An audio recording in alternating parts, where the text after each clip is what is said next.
Mon grand-père était pilote de chasse. Même s'il a toujours été distant, je l'aimais bien. En grandissant, j'ai compris qu'il était constamment sur le qui-vive, toujours en alerte face au moindre danger.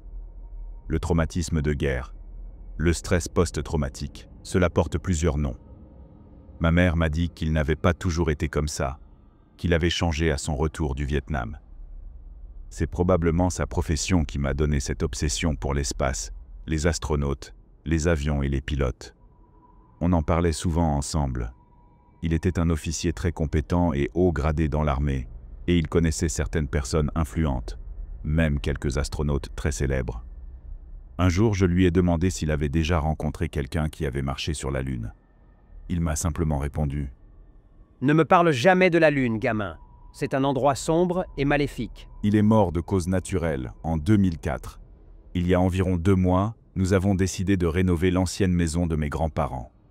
En vidant le grenier, j'ai trouvé une vieille boîte métallique. Dans cette boîte, il y avait plusieurs objets qui, à ce que j'ai supposé, appartenaient à mon grand-père. Une médaille militaire, une pile de documents et une vieille photo de mon grand-père avec 2 autres hommes que je ne reconnaissais pas.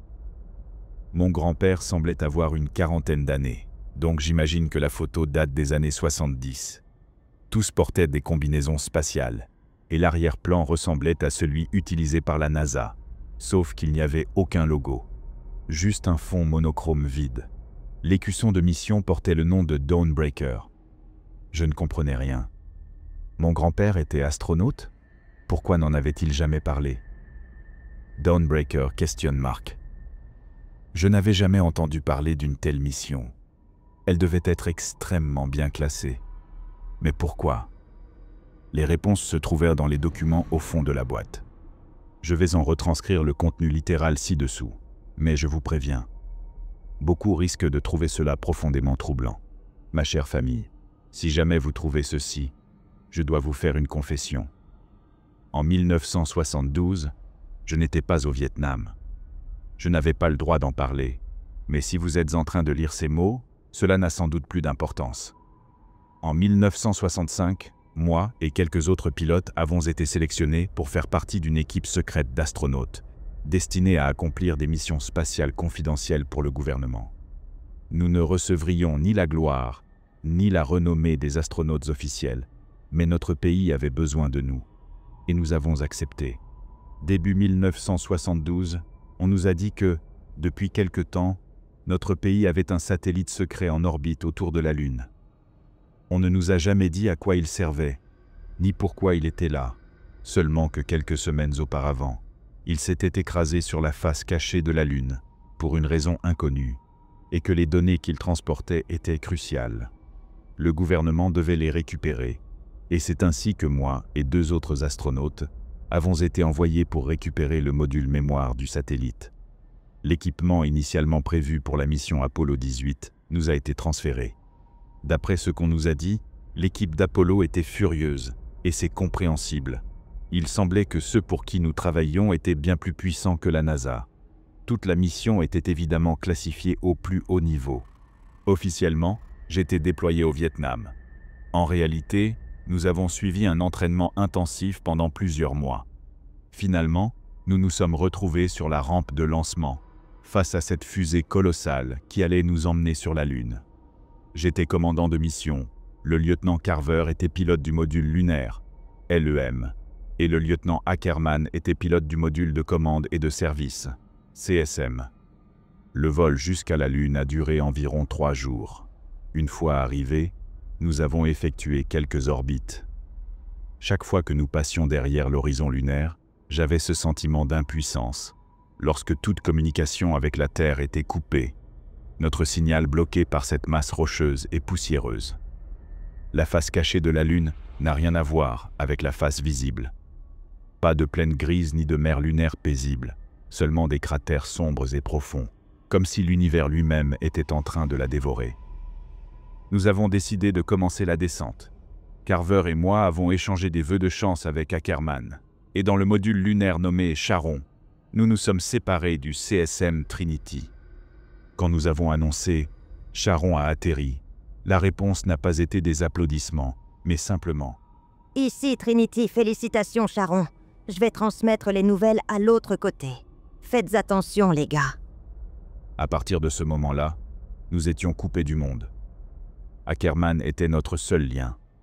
Quand il survolait la face visible, il pouvait parler au centre de commandement. Quand il survolait la face cachée, il pouvait parler avec nous. Jamais les deux en même temps. Comme l'orbite du CSM durait environ 2 heures, nous ne pouvions communiquer qu'environ 35 minutes par orbite. Nous avons atterri sur une plaine à l'intérieur d'un énorme cratère. Contrairement à ce que beaucoup croient, le Soleil brille sur la face cachée de la Lune comme sur l'autre. Tout dépend de la phase lunaire. Là où nous avions atterri, il faisait encore jour, mais nous savions que l'obscurité viendrait dans quelques jours. J'étais excité, curieux de ce que nous allions découvrir sur ce monde étranger. Nous avons attendu environ 1h30 le retour d'Ackerman et en avons profité pour préparer nos combinaisons. Tout était silencieux quand j'ai mis le pied sur la Lune. J'ai cherché quelque chose d'inspirant à dire, mais cette époque était révolue. Avec Carver, nous avons assemblé le rover, planté notre drapeau à côté de l'atterrisseur, et nous sommes partis. En roulant, j'ai vu ce qui m'a semblé être un éclair, un reflet métallique au loin. Comme ce genre de flash peut être causé par un phénomène physique dû aux radiations spatiales affectant les yeux, je n'y ai pas prêté attention. Après quelques heures de route, nous sommes arrivés au satellite, ou ce qu'il en restait. Quelque chose n'allait pas. Il y avait des dizaines d'empreintes autour de la sonde, menant à 2 traînées qui s'étendaient au loin. « C'est quoi ce bordel ?» s'est exclamé Carver, abasourdi. « Je sais pas, mais on dirait que quelqu'un a pris ce pourquoi on est venu avant nous, » ai-je répondu. Les empreintes et les traces ne correspondaient pas aux nôtres. Ceux qui avaient pris les données n'étaient pas américains. Comme je m'y attendais, la boîte mémoire était introuvable. On a retrouvé l'emplacement où elle devait se trouver, mais elle avait disparu. Heureusement, nous étions en contact avec Ackerman, alors nous lui avons décrit ce que nous avions trouvé. Ça n'a aucun sens. Qui aurait pu la prendre? Les Russes? Ils n'ont même pas de programme lunaire. Et même si c'était eux, comment aurait-on pu ne pas être au courant? Comment aurait-il pu atterrir sans qu'on le sache? A-t-il répondu. Autant qu'on le sache, les Russes n'ont aucune idée de notre présence ici, dit Carver à la radio. On va suivre la piste, ai-je interrompu. Vous êtes sûr de vous? Demanda Ackerman.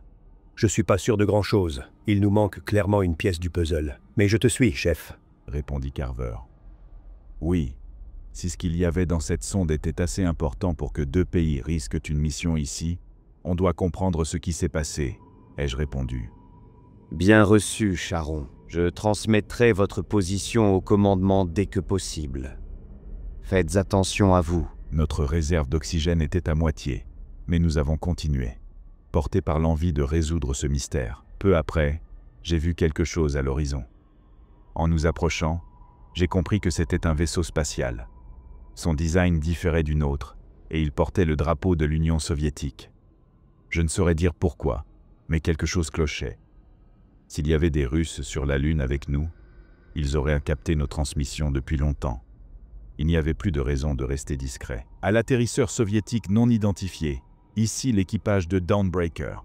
Veuillez répondre. Nous vous avons en visuel. Rien. Nous avons tenté plusieurs fois de les contacter en russe et en anglais, sans jamais obtenir de réponse. En approchant, j'ai compris ce qui me mettait mal à l'aise avec le vaisseau. Il avait l'air d'être là depuis longtemps. Les petites fenêtres étaient recouvertes de l'intérieur, et on ne voyait rien de l'intérieur. On commence à manquer d'air. Et j'ai un mauvais pressentiment, Miller. On ferait mieux de rentrer, dit Carver, visiblement inquiet. Je sais. Mais on doit comprendre ce qui se passe ici. Il nous a fallu un moment pour trouver comment ouvrir le sas. Il n'y avait personne. L'intérieur était en désordre. Des fluides brun-rouge éclaboussaient en les parois, probablement le contenu de l'un des nombreux sachets de nourriture ouverts au sol. Où était-ce?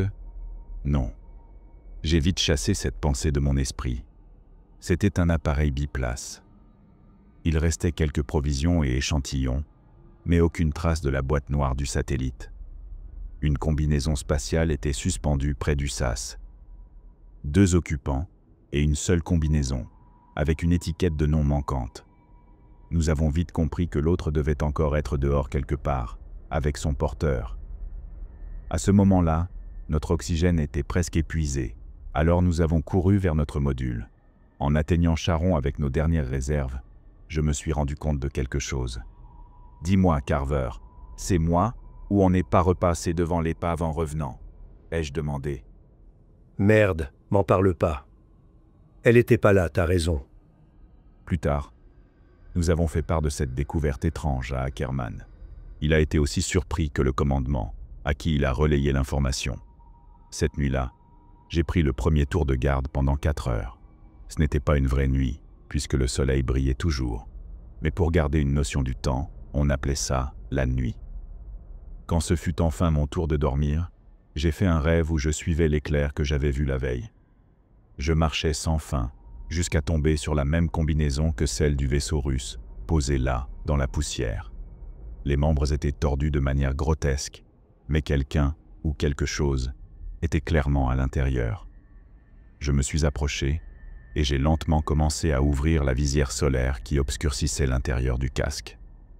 J'ai regardé, et j'ai été saisi d'horreur. C'était mon visage, couvert de sang brun rouge. À la place des yeux, 2 cavités béantes. Le lendemain, nous avons commencé à capter un signal faible sur une fréquence inutilisée de notre radio. Il venait de quelque part dans le cratère. Nous avons tenté de le transmettre au haut-parleur, mais ça n'avait aucun sens.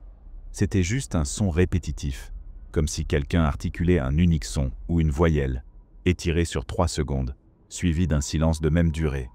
C'était très déformé, et manifestement ce n'était pas une boucle, car chaque son était légèrement différent du précédent. Nous avons mangé, puis nous nous sommes préparés à sortir de nouveau. Il faisait plus sombre que la veille. Le soleil brillait encore, mais lentement, il glissait sous l'horizon. Nous avons suivi la source du signal pendant environ 1 heure, jusqu'à ce que nous trouvions quelque chose dans la poussière. Je me suis figé en découvrant ce que c'était. Une combinaison spatiale, la même que celle du module russe. « Eh bien, on dirait qu'on a trouvé notre ami manquant. » dit Carver, incrédule. Je ne dis rien. Je sautais simplement du rover et m'approchais lentement, en silence, de la combinaison. « Qu'est-ce que tu fais, Miller ?» continua Carver. Juste au moment où j'allais ouvrir la visière solaire de mes mains tremblantes, la combinaison prit vie et me saisit le bras. À travers nos combinaisons, j'entendis une faible voix souffler « Pomogite, aidez-moi » en russe. Nous l'avons transporté jusqu'à notre module. Le patch de sa combinaison indiquait son nom. Tarkov. Il était en état de choc et d'hypoxie. Je ne sais pas combien de temps, ni pourquoi il était allongé là, mais il avait eu de la chance de survivre. Pendant les heures suivantes, il est resté entre veille et inconscience. Il s'est finalement réveillé. Notre russe était médiocre, mais heureusement, il parlait suffisamment anglais pour qu'on se comprenne. Il ne se souvenait pas de pourquoi il était là, de ce qui était arrivé à son équipage, ni de sa mission. En regardant par le hublot, j'ai remarqué que notre drapeau avait disparu. Plus aucune empreinte, comme s'il n'avait jamais existé. À ce stade, nous étions tous profondément inquiets et avons demandé à mettre fin à la mission. Le commandement a refusé, expliquant que la récupération des données du satellite était primordiale. Nous avons donc décidé de poursuivre les recherches le lendemain et sommes allés dormir. J'ai refait le même cauchemar que la veille. Je me suis réveillé en sueur. Terrorisé, Tarkov se tenait debout près de la fenêtre, observant l'extérieur. Il s'est ensuite approché de Carver et est resté là, debout à le regarder dormir, pendant 1 à 2 minutes. En silence, je lui ai demandé « Tarkov, qu'est-ce que tu fais ?» Mais il a seulement marmonné quelque chose comme « ou « quand », puis il s'est recouché. Je n'ai pas dormi de la nuit. Je l'ai surveillé. Rien ne s'est passé. Le lendemain, nous avons trouvé une image ou une carte du cratère dans une poche de la combinaison de Tarkov. Un point était marqué d'une croix, à quelques kilomètres de notre position. Tarkov ignorait ce qu'il y avait là, mais je compris vite que c'était dans la même direction que le flash que j'avais aperçu le premier jour. Il fallait y aller. Carver et moi avons ensuite pris le rover et sommes partis en direction de ce point mystérieux. Tarkov est resté dans Charon. En réalité, le rover avait assez de puissance pour transporter 3 personnes. Mais j'ai insisté pour dire que non, qu'il devait rester. J'ai pas confiance en ce type, ai-je dit à Carver une fois hors de portée de la radio courte portée. On atterrit sur la Lune. On trouve pas la boîte.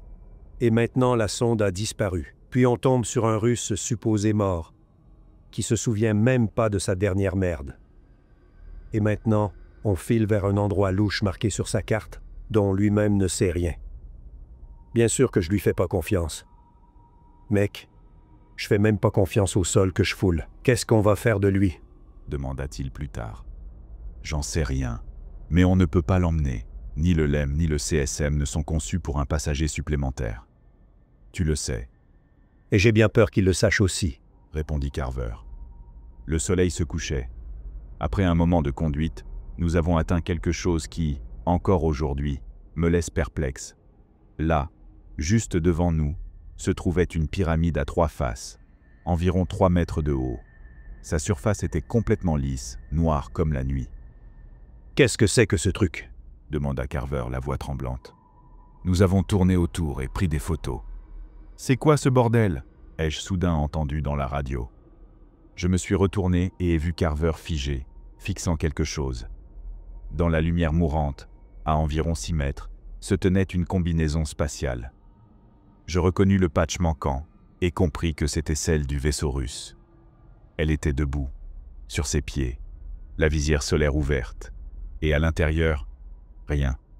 Elle était vide, mais elle tenait debout. J'ai repris mes esprits lorsqu'un grésillement a retenti dans la radio. « Vous n'êtes pas à votre place ici ?» dit une voix grave, basse, déformée. Puis soudain, un flash de lumière aveuglante. Quand je rouvris les yeux, cette chose avait disparu. « Carver, ça va ?» ai-je demandé. Il resta silencieux un moment, puis répondit « Merde. J'emmerde la NASA. J'emmerde l'armée. J'emmerde ce satellite. J'emmerde cette foutue mission. Je veux me tirer d'ici, maintenant. » Sans hésiter, nous avons couru vers le rover et foncé vers Charon. À notre retour, le soleil avait disparu derrière l'horizon. Il faisait presque totalement noir. Le sas était ouvert, et Tarkov se tenait devant le module, en combinaison. Putain, on l'avait complètement oublié. Je me suis approché de lui et ai commencé. « Écoute, Tarkov, il y a un truc que tu dois… » Je me suis interrompu. Il cachait quelque chose derrière son dos. Trop tard. Il balança un coup et me frappa avec une tige aiguisée. Ma tête heurta l'intérieur de mon casque. Étourdi, je tombai au sol. Quand le bourdonnement dans mes oreilles cessa, je vis Tarkov et Carver lutter dans la poussière. Je me relevai et me jetai sur Tarkov, nous projetant à plusieurs mètres. Mais il fut plus rapide à se remettre sur pied. Il se jeta sur moi. Nous luttâmes, et alors qu'il agrippait le levier qui relâche mon casque, je le frappai à la tête avec un rocher pointu. Sa visière se fissura, son air commença à s'échapper. Je me relevai, attrapai la tige, déjà tachée de sang.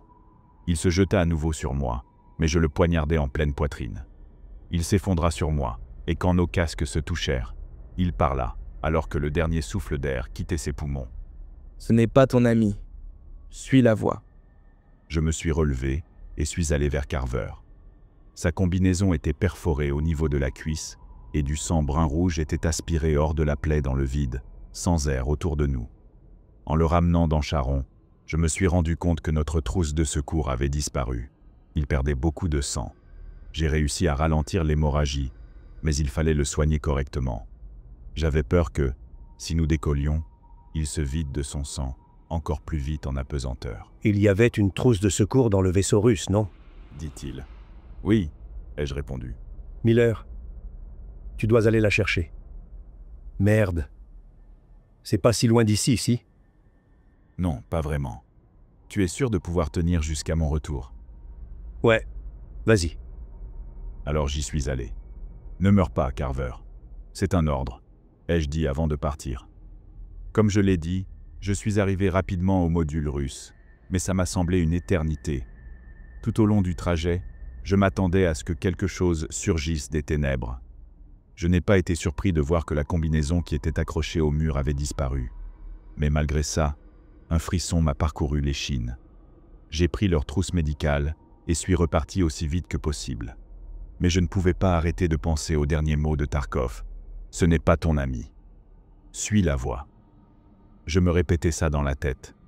J'ai alors changé de fréquence radio, celle où l'on avait capté ce bruit incompréhensible. Il était toujours là. Mais je réalisais qu'il était plus fort dans une direction précise. « Suis la voie », me suis-je murmuré. Était-ce la voie dont parlait Tarkov? Qui n'était pas mon ami? Tarkov ? Carver ? Le commandant de mission sur Terre? Il fallait que je sache. J'ai dirigé le rover vers la source du signal. Après une quinzaine de minutes, j'ai atteint un petit cratère d'environ 10 mètres de diamètre. Avec mes phares allumés, j'ai immédiatement vu qu'il y avait quelque chose à l'intérieur, mais je ne distinguais pas encore quoi. J'ai franchi le rebord, descendu dans le cratère, et réglé mes lumières au maximum. Je suis resté là, figé par une terreur pure, pendant ce qui m'a semblé des heures. Au centre, un bloc rectangulaire fait du même matériau que la pyramide. Un corps était allongé dessus. Ses membres étaient tordus de manière atroce. Ses yeux avaient disparu. À leur place, 2 trous béants. C'était Carver. Et dans sa bouche, il y avait une petite boîte, la boîte noire du satellite. Je l'ai prise et j'ai couru hors du cratère aussi vite que possible. Carver était mort. Si Carver était mort, qui était le Carver que j'avais laissé dans Charon? Ce n'est pas ton ami. C'était tout ce que j'avais en tête sur le chemin du retour. Quand je suis revenu, le corps de Tarkov avait disparu, mais Carver était toujours là, étendu, en train de saigner. Mais ce n'était pas Carver. Qu'est-ce que c'était que ça? Dieu merci, tu es de retour, Miller, dit-il. Pas Carver. Carver était mort. Mutilé. Mort. Miller, tu vas bien? Continua pas Carver. Ouais, j'ai la trousse, répondis-je. Il ne devait pas savoir que je savais. Il ne devait pas savoir.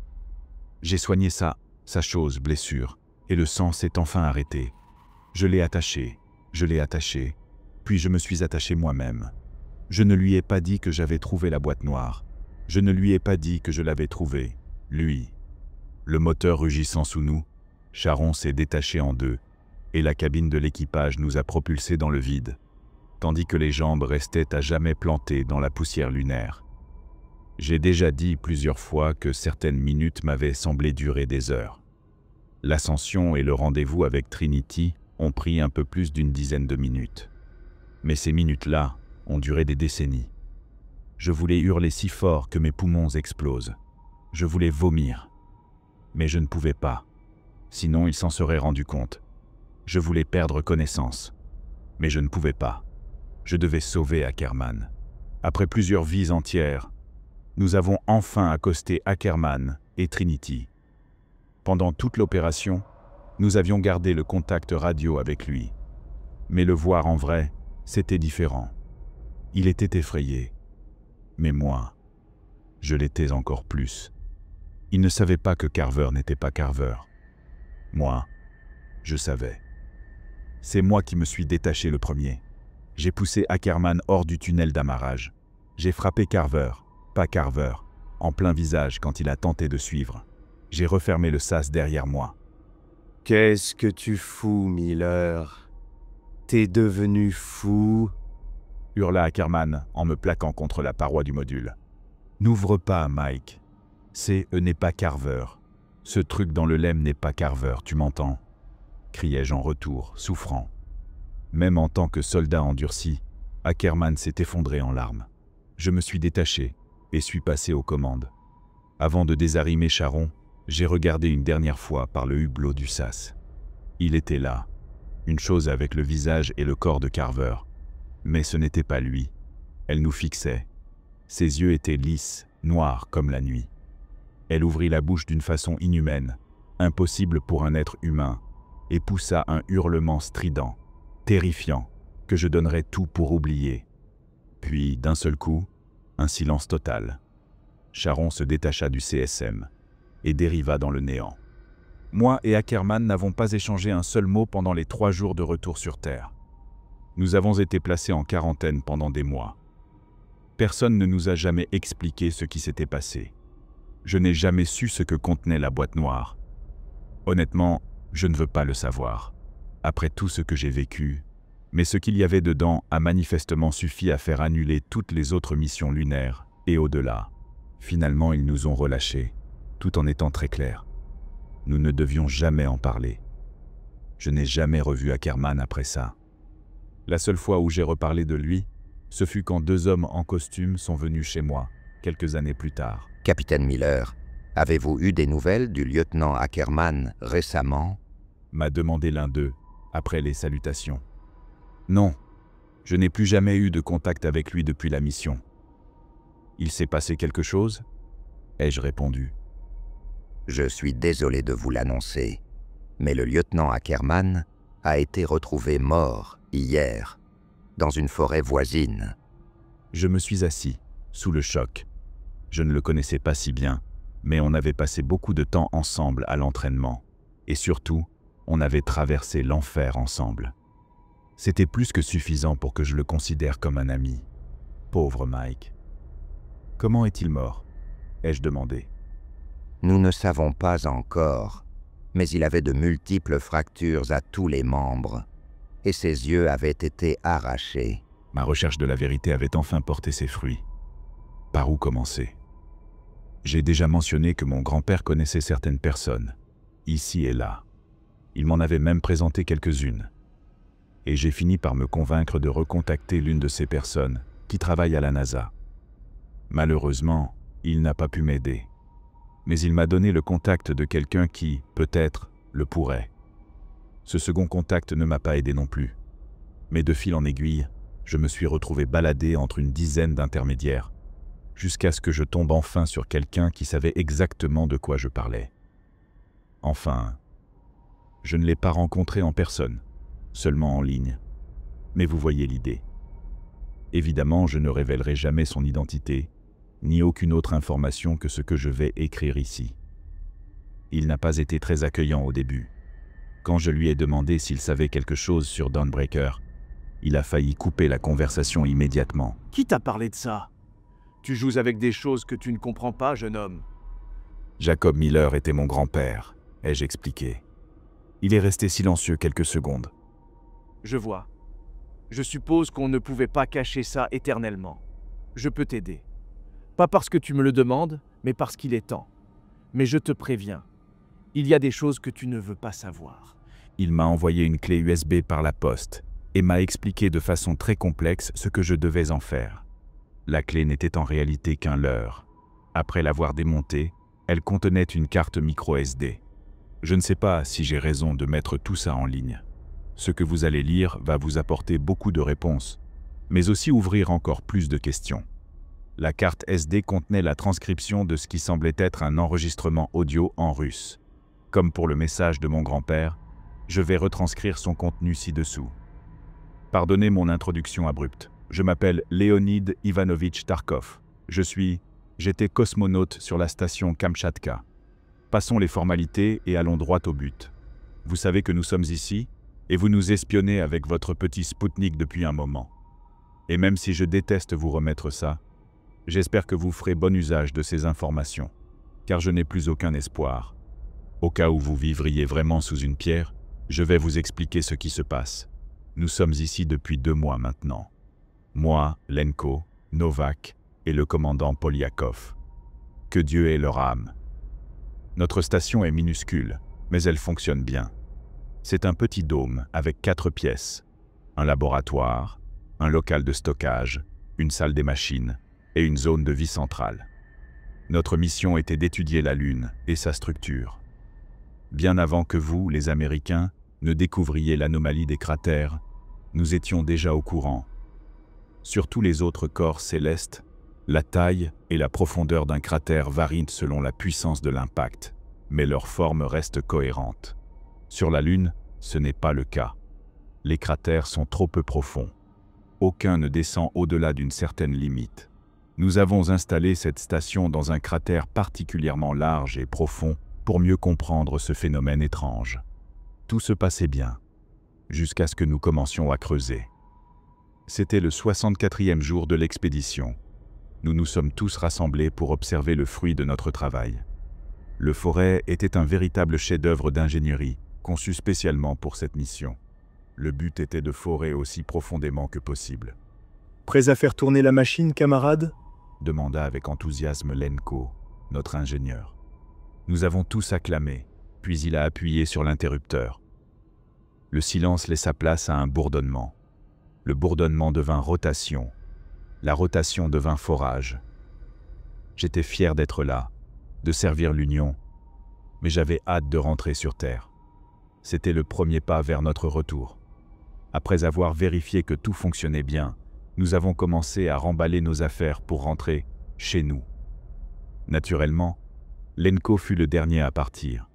Il agissait avec la foreuse comme si c'était son enfant. « Vous pensez qu'il y a quoi là-dessous » demanda-t-il en nous rattrapant.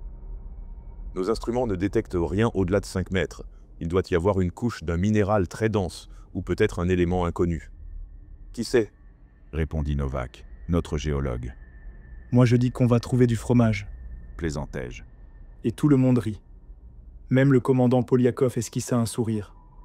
J'avais tort. Nous avions tous tort. Le forêt s'est bloqué le lendemain. Lenko et Novak sont allés voir ce qui se passait, pendant que je restais à la base avec le commandant. Ils parlaient peu, et quand ils le faisaient, c'était pour critiquer. Ils n'étaient jamais satisfaits, peu importe ce qu'on faisait.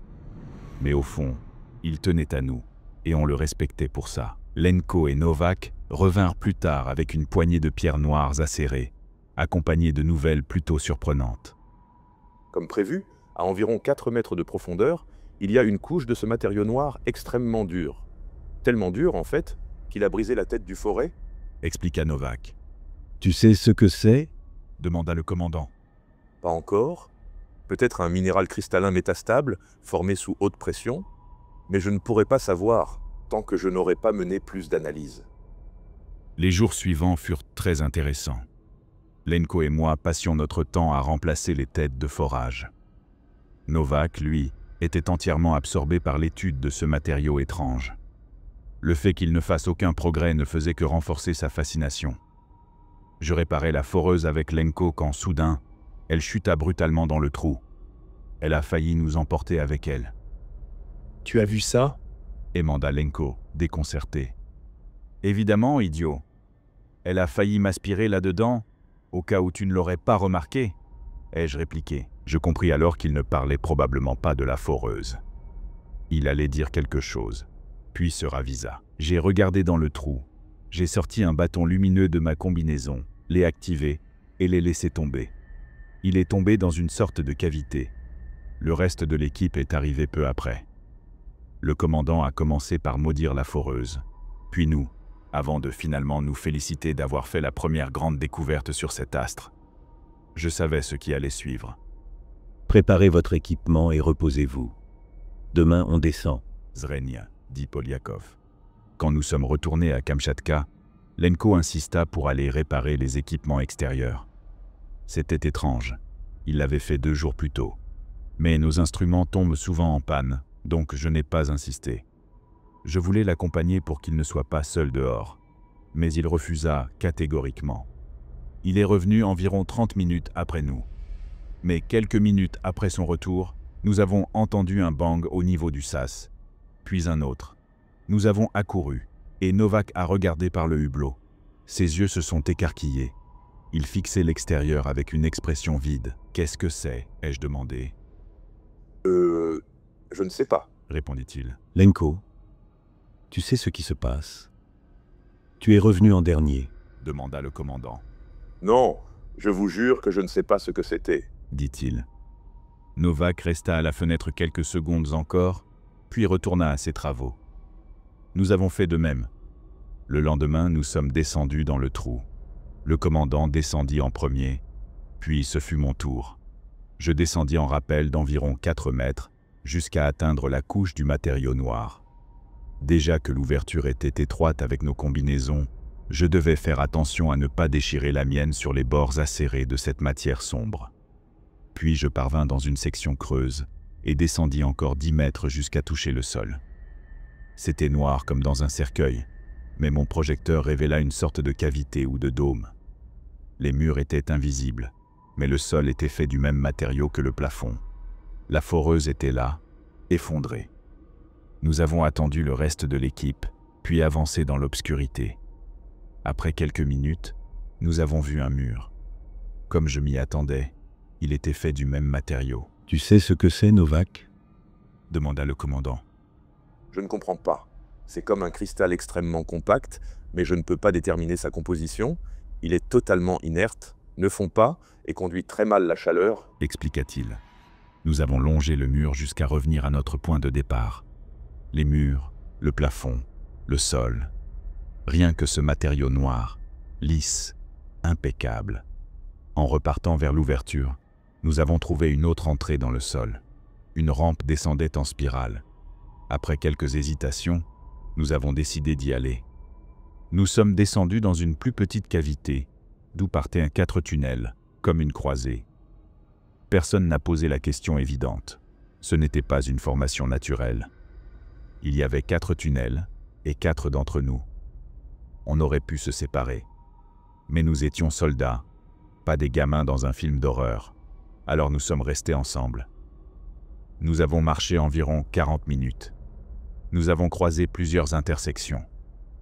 Le tout ressemblait à un labyrinthe, une toile de tunnel. Pour ne pas nous perdre, nous laissions un bâton lumineux à l'entrée de chaque couloir quitté. L'ambiance était étrange. Plus nous avancions, plus je ressentais un profond malaise. Au fond de moi, je savais. Nous n'avions rien à faire ici. Vers la 10e ou 11e intersection, nous avons continué tout droit. Mais après quelques pas, j'ai remarqué que Lenko n'était plus à côté de moi. Je me suis retourné. Il regardait fixement l'un des tunnels latéraux. « Les gars, arrêtez !» ai-je dit à la radio. « Lenko, qu'est-ce qu'il y a ?» Il se tourna vers nous. Je ne sais pas. Je ne me sens pas bien. Il faut qu'on fasse demi-tour. Quelque chose ne va pas ici. Ce qui suivit se passa en une fraction de seconde, mais j'eus l'impression d'assister à une scène au ralenti. Il nous regardait, puis il disparut. Quelque chose l'avait tiré dans le tunnel. Nous avons couru vers lui. J'allais le suivre, mais le commandant m'a retenu. « Qu'est-ce que tu fais? On ne peut pas l'abandonner !» ai-je crié. « Il est perdu. Si on reste, on y passe tous. » répondit-il. Il avait raison. Ce n'était pas notre monde. Ce qui avait pris Lenko était encore là, avec nous. Il fallait fuir. Nous avons couru. Avec la faible gravité, c'était maladroit, mais moins épuisant. On ne s'arrêtait pas. Mais à la première intersection, le bâton lumineux avait disparu. En fait, ils avaient tous disparu. Au début, on reconnaissait le chemin. Puis, on a dû se tromper, car nous n'avons jamais retrouvé la rampe en spirale. Finalement, nous sommes arrivés à ce qui ressemblait à une impasse. Alors qu'on s'apprêtait à repartir, nous avons entendu et senti un martèlement sourd au loin. Pas d'air ici, donc le son devait passer par le sol. Novak fut le premier à paniquer. « Putain, qu'est-ce qu'on fait maintenant, commandant? Faut faire quelque chose. Je veux rentrer chez moi. » hurla-t-il dans la radio. Le martèlement devenait de plus en plus fort, ou de plus en plus proche. J'étais sur le point de céder à la panique, quand je remarquai que le mur devant nous n'était pas d'un seul tenant. Il y avait une fente verticale, du haut en bas. « Aidez-moi avec ça, » dis-je. Avec divers outils, nous avons réussi à forcer l'ouverture. Le mur était en fait une porte. Le bruit était si proche que j'ai pensé qu'en me retournant, je verrais l'origine du son. Mais je ne voulais pas regarder. Nous nous sommes faufilés à l'intérieur. La porte s'est refermée derrière nous. « Putain, c'était -1. Tout le monde va bien ?» demanda le commandant. « Comment on va faire pour ressortir maintenant ?» répondit Novak. « On trouvera un moyen. » dit le commandant. « Comment? On ne sait même pas où on est, et il y a... » Le commandant le coupa. « On trouvera un moyen. Nous avons marché dans un autre tunnel pendant un moment, jusqu'à ce que nous atteignions une salle. Elle était circulaire, peut-être 15 ou 20 mètres de diamètre. Elle était remplie de rangées concentriques de boîtes noires, ou peut-être de tables. Au centre se dressait une pyramide noire à 3 faces.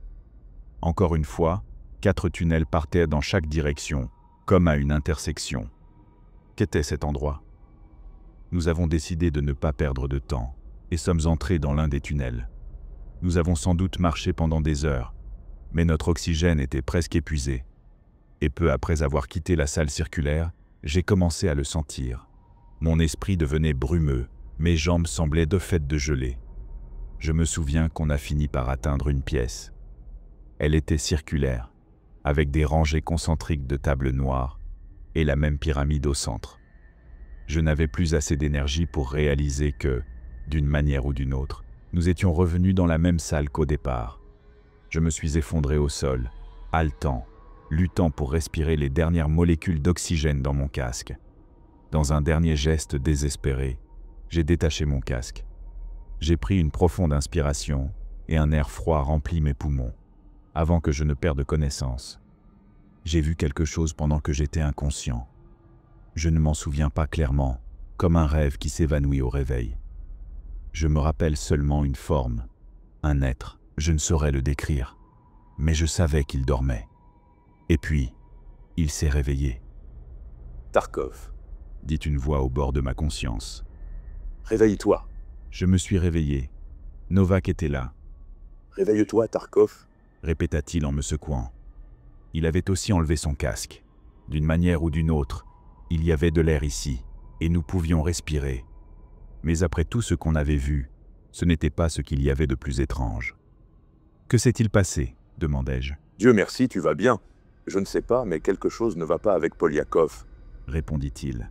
Je me suis levé et j'ai vu le commandant, immobile devant la pyramide. « Commandant Polyakov !» criai-je. Il ne répondit pas. Nous avons commencé à marcher vers lui, Novak et moi. Je me suis évanoui quand on est revenus ici. En me réveillant, il était déjà là, figé, silencieux. Il ne répondait pas, ne bougeait pas. Puis, je t'ai trouvé et je t'ai réveillé, expliqua Novak. Polyakov bougea enfin le bras et tendit la main vers la pyramide. Je ne sais pas pourquoi je ne l'avais pas remarqué avant, mais son casque était toujours fermé. Il ne pouvait plus avoir d'oxygène. Soudain, la surface de la pyramide devint noire. Elle l'était déjà, bien sûr. Mais là, c'était autre chose. Je ne voyais plus sa texture, plus ses contours, seulement une forme.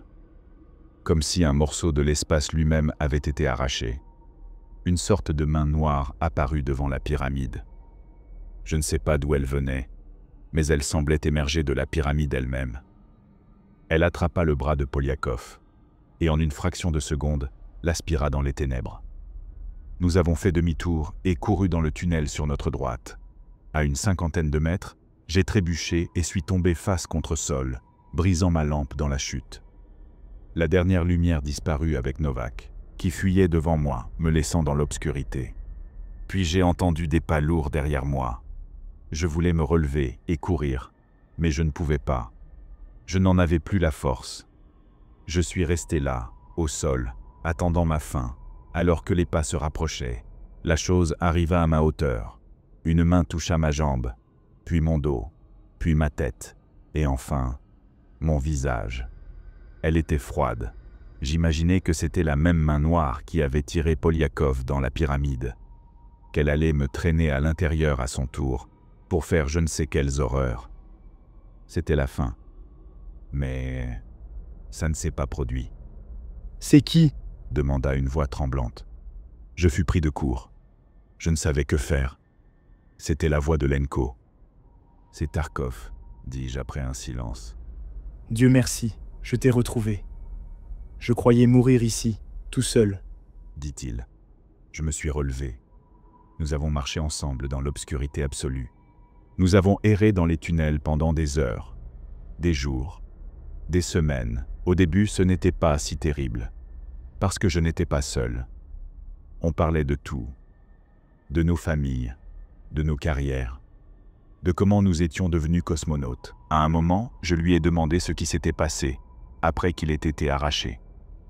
Il ne répondit pas, et il n'a plus jamais parlé. Le silence a commencé à ronger mon esprit.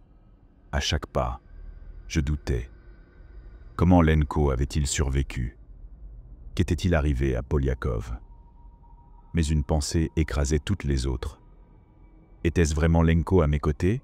Ou était-ce cette chose, celle avec la main noire? Je ne pouvais pas savoir. Je ne le voyais pas. Pourquoi n'avait-il pas de lampe? Comment m'avait-il retrouvé? Ma gratitude d'avoir de la compagnie devint peu à peu une terreur sourde. Chaque seconde, mon besoin de lumière devenait plus fort. Je ne pouvais plus supporter l'obscurité. Soudain, j'ai trébuché. « Ça va, Tarkov » demanda Lenko. « J'ai buté sur quelque chose » répondis-je. Je me retournai et, avec mes mains, je tâtai l'objet. Il était irrégulier mais parfois symétrique. Par endroits, il était souple et flexible. Ailleurs, froid et lisse. Et là, je compris. Une combinaison spatiale. J'ai fini par trouver une lampe. Après quelques efforts, je l'ai détachée de la combinaison. Au début, j'avais peur de l'allumer. Peur de ce que je découvrirais autour de moi. Peur de qui portait cette combinaison. Mais je l'ai allumée. La lumière m'aveugla. Puis, mes yeux s'habituèrent. Le visage de Novak était dans la combinaison. Et Lenko se tenait juste au-dessus de moi. Nos regards se croisèrent, et pendant une fraction de seconde, je sentis que ses yeux n'étaient pas normaux. Quelque chose n'allait pas. J'étais sur le point de comprendre quand le corps à côté de moi frémit et prit une profonde inspiration. « Novak, ça va? Comment tu es arrivé là ?» demandai-je. Il était désorienté. Je ne me souviens pas. Il regarda Lenko, puis il me fixa. Nous nous sommes levés ensemble. « Je croyais que vous étiez mort. » dit-il. « Nous aussi, ai-je répondu. J'étais soulagé de voir un visage humain, mais ce n'était pas fini. Il fallait encore trouver une sortie. J'ai couru aussi loin que je pouvais, jusqu'à ce que je réalise que vous ne me suiviez pas. J'ai voulu faire demi-tour, mais je pensais que vous étiez mort. Ensuite, je ne me souviens plus. J'ai mal à la tête rien que d'essayer de m'en souvenir. » expliqua Novak. Après avoir réussi à l'observer de plus près, je me rendis compte qu'il avait l'air épouvantable. Malade, peut-être. Ses yeux étaient rouges, et il était complètement pâle. Quelque chose n'allait pas chez lui. Lui aussi. Après quelques heures, nous avons décidé de faire une pause. J'ai fini par m'endormir. Cette fois, je n'ai fait aucun rêve. Juste du noir total. Et c'était encore plus terrifiant, parce que cela me rappelait ce temps passé dans l'obscurité. Je fus réveillé par quelque chose. C'était Novak. Il me fit signe de rester silencieux. Je vis Lenko, endormi à quelques mètres de nous. « Tarkov, écoute, » chuchota-t-il. « Il faut qu'on parte maintenant. On doit s'éloigner de lui. » « De quoi tu parles? T'es devenu fou ?» répondis-je à voix basse. « Tarkov, tu te souviens des coups frappés à la station ?» demanda-t-il. « Quand j'ai regardé par la fenêtre, j'ai vu quelque chose, » expliqua-t-il. Mais à ce moment-là, j'ai cru que mon esprit me jouait des tours, alors je n'ai rien dit.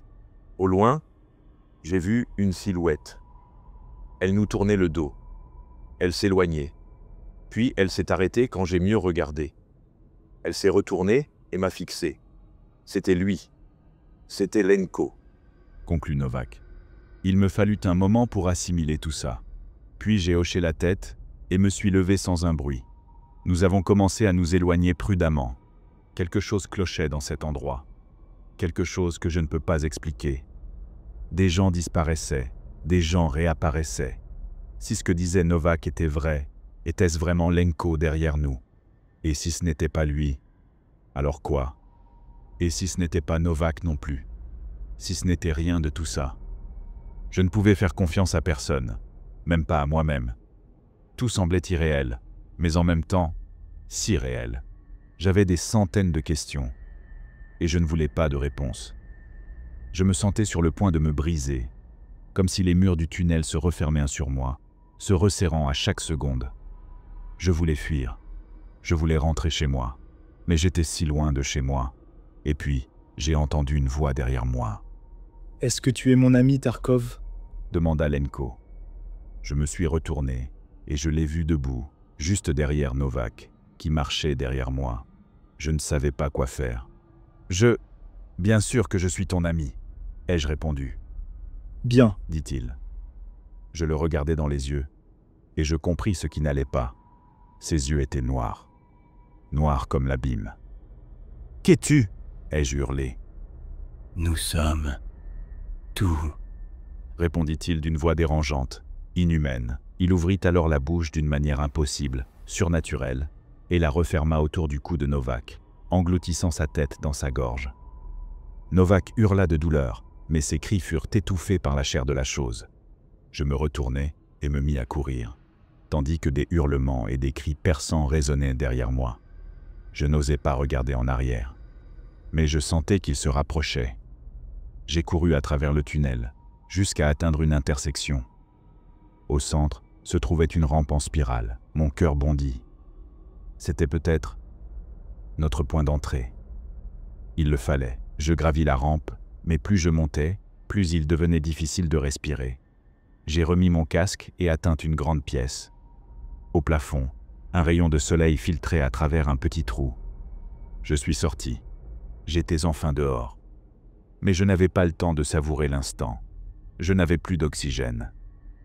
Ce qui me restait, c'était uniquement l'air piégé dans mon casque quand je l'ai refermé. Mes réserves étaient complètement vides. Je me suis dirigé vers la base. Et je me suis figé. Mes jambes m'ont lâché. Je suis tombé à genoux. La base avait disparu, comme si elle n'avait jamais existé. Nos 2 modules d'atterrissage étaient encore là, mais la station elle-même n'était plus là. J'ai rampé jusqu'à l'un des atterrisseurs. J'ai failli m'évanouir d'asphyxie en chemin. Mais j'y suis arrivé. À celui ou celle qui recevra ce message, je suis probablement le dernier survivant de l'expédition Kamtchatka. Je transmets ce message au cas où je ne m'en sortirai pas. Je crois que ce qu'il y a là-dessous dormait depuis très longtemps. Mais nous l'avons réveillé. Le moteur chauffe. Mais je crains qu'il soit déjà trop tard. Je le vois dehors. Il se rapproche. Que Dieu me vienne en aide. Fin de l'enregistrement. Quand on y pense, je n'arrive pas à dormir en sachant que notre propre lune n'est peut-être pas naturelle, qu'elle cache tant de vérités terrifiantes. La prochaine fois que vous lèverez les yeux vers le ciel nocturne, souvenez-vous. Parfois, les choses les plus mystérieuses et effrayantes sont cachées en pleine vue.